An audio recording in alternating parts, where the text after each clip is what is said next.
مالک یوم الدین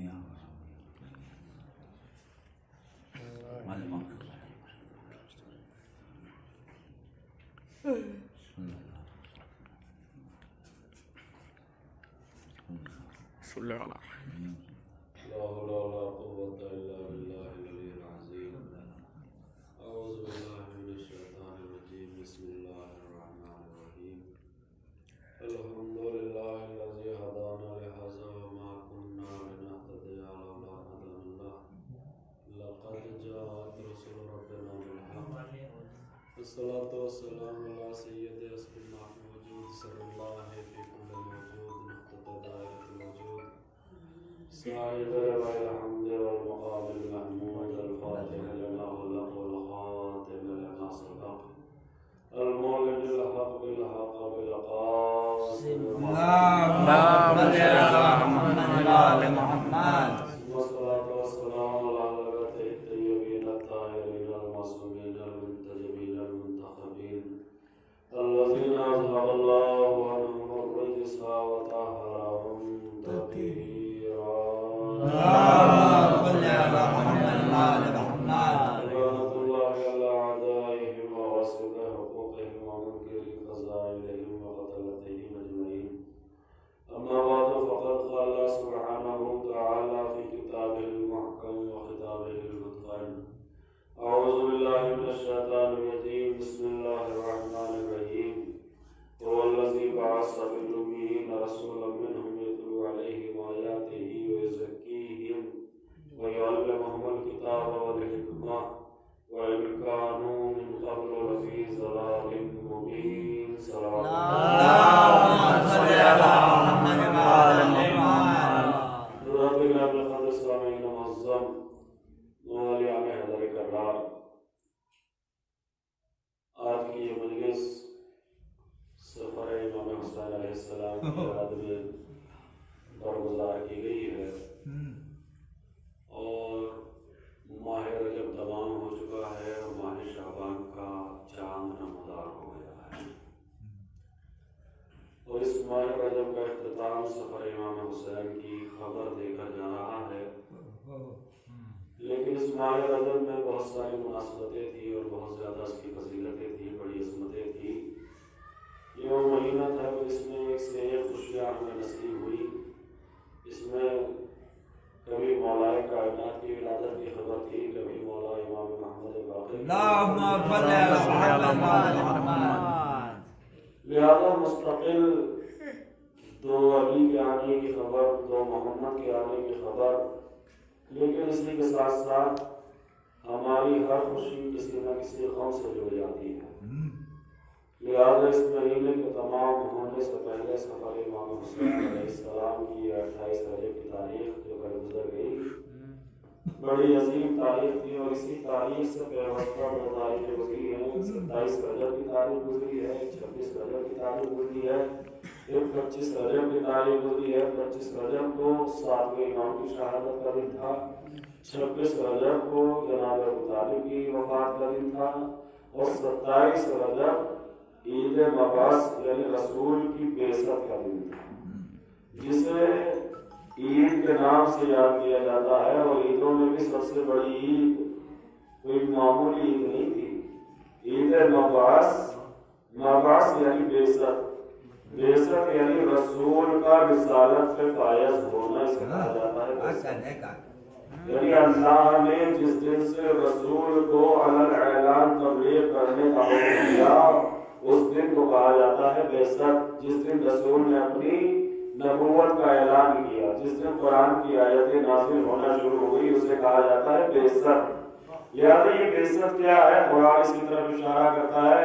سورہ جمعہ کی دوسری آیت ہے بسم اللہ الرحمن الرحیم. هو الذی بعث فی الأمیین رسولا منهم یتلو علیہم آیاتہ ویزکیہم ویعلمہم الکتاب والحکمہ وإن کانوا من قبل لفی ضلال مبین. اللہ اپنے اوپر فخر کرتا ہے، ناز کرتا ہے. وہی تو وہ خدا ہے کہ جس نے امیین ایک رسول بھیجا. یعنی اس رسول کا بھیجا جانا اتنا بڑا کام تھا کہ اللہ نے اس پہ فخر کیا کہ هو الذی بعث فی الأمیین، کہ وہی تو خدا ہے کہ جس نے